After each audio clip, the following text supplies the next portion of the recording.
Now that is what you would say is a perfect episode from beginning to end. And I've been saying that recently a lot, but I think they kind of got it. They're on a roll. And so far have been nothing wrong with it, but how can we keep it up in this week's episode, Family Pictures? One way to find out is just to simply take a look. So it starts immediately right after the last episode, because Mickey somehow survived the explosion, and Ray just punched him, as basically Ray now has to figure out how the hell to get him out of the country. So, way that he approaches this idea is he gets him out of the house, he still proceeds with what he has planned. He frames Mickey for the crime of what happened in the last season, because it can be an easy pin-up. You know, now that he's in prison, they could set all this up, but with him dead, they could even approach this even further. But anyways, back to what they do. So basically, Ray drives Mickey to the place where they're setting all of this up. Puts the fingerprints on where he gunned down the police members, gets blood on the sink. There's one portion where they go back to, I think it was Sandy's house, I believe. They head on over to Sandy's house and winds up imprinting the prints of the gun onto... winds up printing the fingernail... winds up putting his fingerprints on the gun that Ray picks up. But he's just like, touch this. Okay? The evidence is there. But he's like, no, you're supposed to do this right. Holds the gun in the right position to add the fingerprints to it, and it's just like, that's how you do it. Hands it back to Ray, and he's like, Jesus Christ. Then puts the weapon back. Which just kind of goes to show just how Mick wants to try and be a perfectionist when it comes to crime and all this stuff. So, an explanation why. But, yeah. That happens, and Ray drives on over to Officer Mack's home, and the widow of Officer Mack, and gives her a new story to tell that involves Mickey Donovan. So, yeah, that's kind of it for that part. Then Ray calls up Sandy to set up all the anonymous tip calls using burner phones, if I remember the term right, because it's like one of those, use the phone once and then chuck it out. Destroy it. Leave nothing behind of it. At least I think that was the purpose of the burner phones. I don't know, I haven't watched I haven't seen Sons of Anarchy since this year. So, I have no clue how all this stuff works out. But I mean, if it made sense in Grand Theft Auto, it has to make sense in a show like this, you know? But yeah.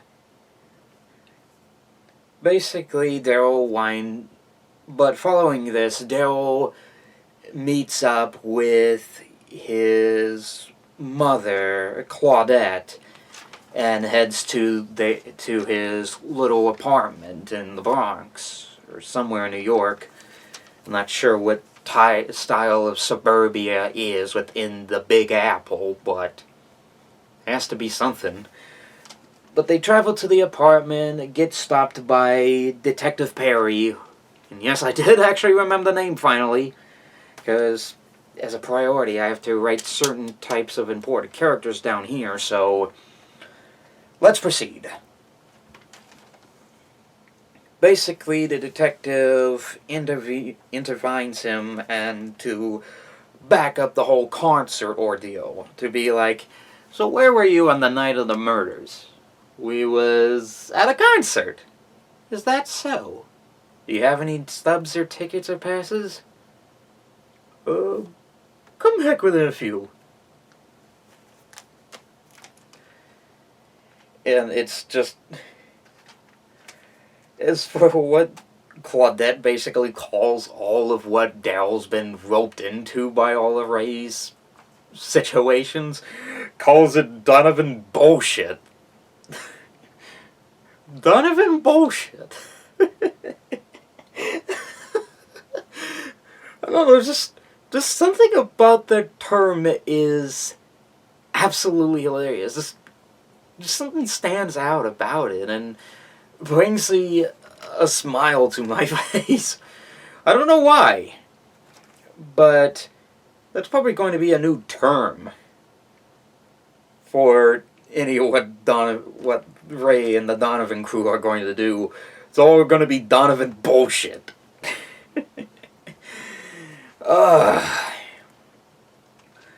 anyways, proceeding on with it, Bunchy goes up to his boss at the drugstore and tries to leverage the situation.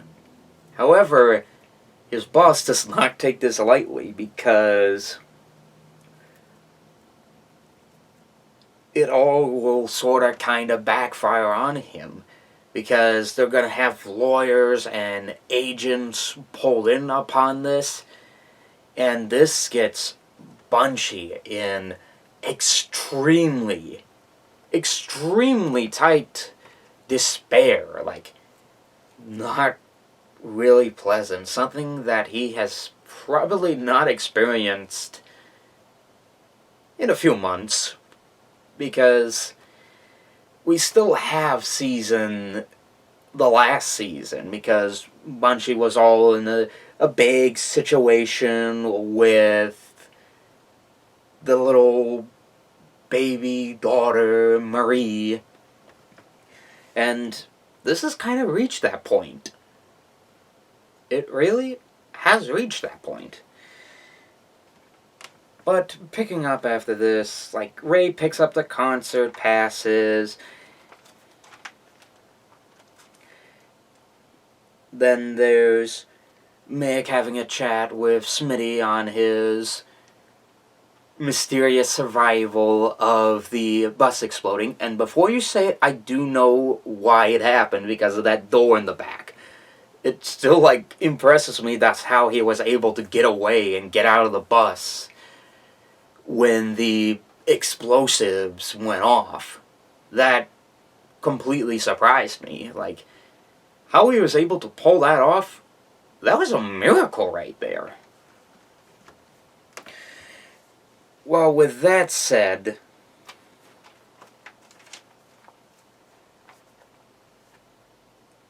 a familiar face starts to come in, which turns out to be Kevin Sullivan's daughter. She comes in and begs of Ray to give her the photos of the de-sucking. You know what I mean. Asks for photos of that, and proceeds on with Ray and trying to convince him, to a point where he even brings up his sister, and it's like, sister? I didn't even know Ray had a sister. Either I might have missed this in the past, in like the past season since the series started, or they just never brought her up at all. But like, Ray Donovan, they have a sister? That I never knew. That comes as a big shocker to me. Just, mind's blown.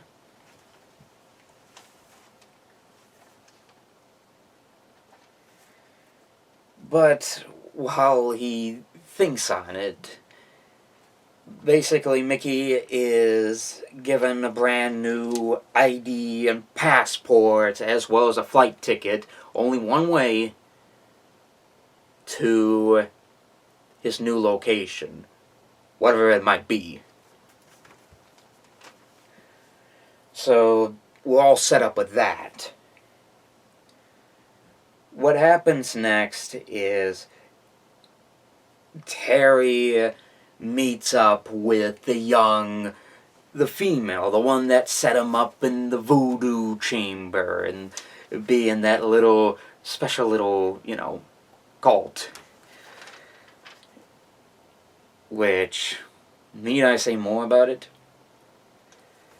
But Terry meets up with her and she takes her, or at least she takes him to somewhere in the countryside.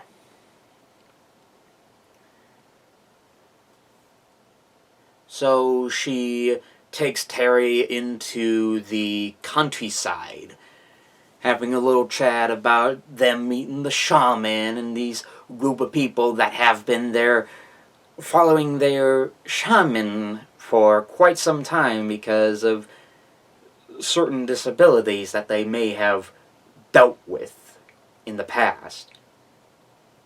The shaman, it'd be a different story. To be truthful, I'm a little bit afraid. Like, this may be like one of those cult things. I mean, I don't need to name like a big example of it. I mean, best way you can describe a cult is with, let's say, that one episode of Chippendale Rescue Rangers. I don't remember what it was called, but it was where the crew winds up finding themselves in this lair with a group of people that are into this one soda just because of this one commercial. And the one way the special way they say they are joined is that they are feased. And I think the drink was Coca-Cola, I think? It was some knockoff version of Coca-Cola they mentioned. I'll put the episode title down here for that particular episode I may be talking about. But if you want to take a look at that Chippendale Rescue Rangers episode for yourself, do so. It's quite intriguing. But yeah, I fear for Terry that it's going to be like one of those like cults where it's drink the Kool-Aid and off yourself type of deals. I just don't want that to happen. We have already had enough dead Donovans as it is.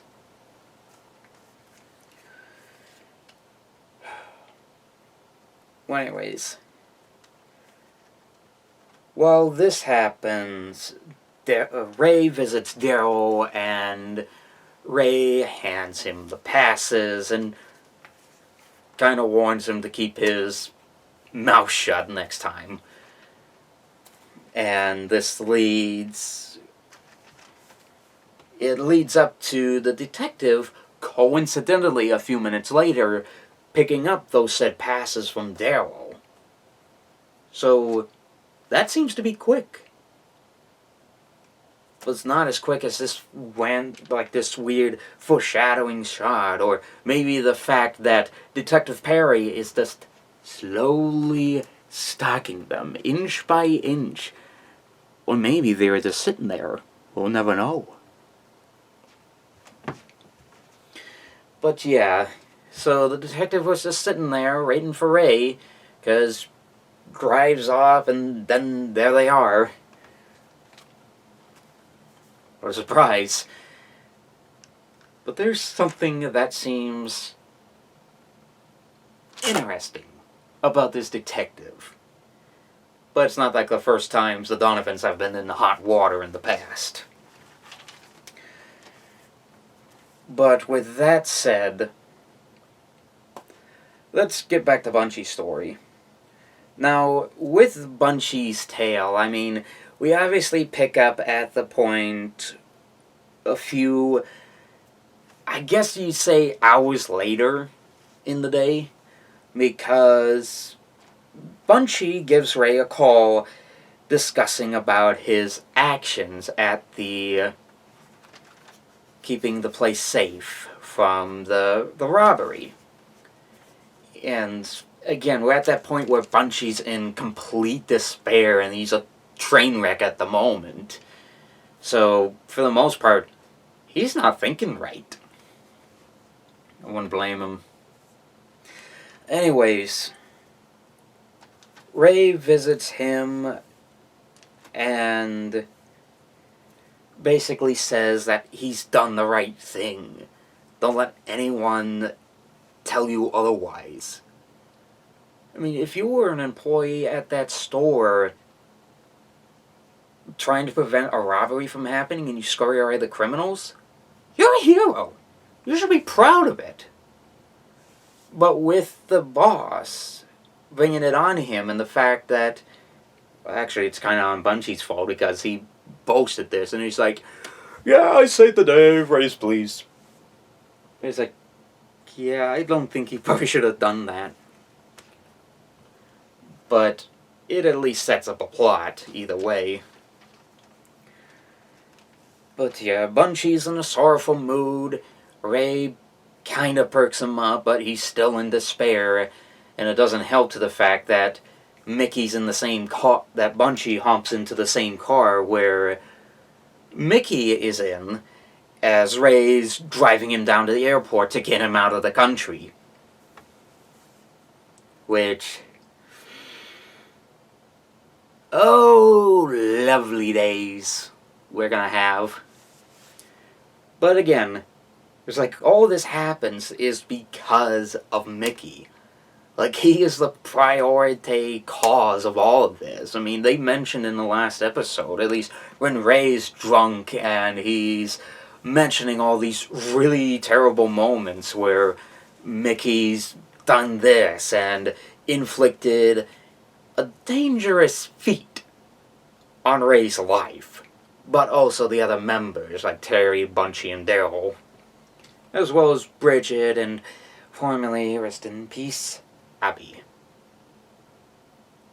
Not much we can say about Connor since he's long gone from the show. So Ray goes to the airport and gives a goodbye to Bunchy and Mickey, and Ray's just like telling him just go, go! And he leaves the picture. I think they're hinting at something, but I don't know what they're planning on doing. Something doesn't seem right about it. But what could it be? I won't know till something happens next week. Well, with that said, pushes out of the airport, he stops screen, but we continue onwards that while her boss basically tells her to end the case because all seems right, the detective feels that something is quite off with it. Like, really off. Which would mean that she'll have to do her own private investigation on all of this to keep the case open. Or at least reopen the case of the killed policeman. But Bridget visits Adam, the musician that Bridget has an affair with and is cheating on Smitty with, because, I don't know, I think Bridget is just not in love with Smitty anymore. As probably we've seen in the season premiere. But it's weird that we don't see Bridget and Smitty with one another anymore. It seems so sad. But here's where we're just about to wrap everything up. Ray visits the sister of Kevin and talks with her for a bit. He hands her the SD card containing those photos. And Lena tells Ray that she's moving on. Both of them say goodbye. And yeah, Ray's just in despair. He's just like, I wish I could just have this all end. But you know how these cases come and how they go. And it's never going to end with Ray. Something's going to rear its ugly head some way or another. Something's going to rear its ugly head some way or another. But the montage of the end. Let's see. Bunchy peeks in the window of the shot kid from the robbery, looking, again, still in despair. Then there's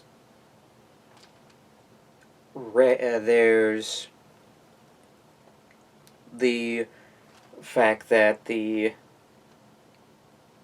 photo is under Kevin's hands, and then Bridget still hangs out with Adam the musician. Then Terry looks up at the stars, being with the shaman and the cult, as we've seen.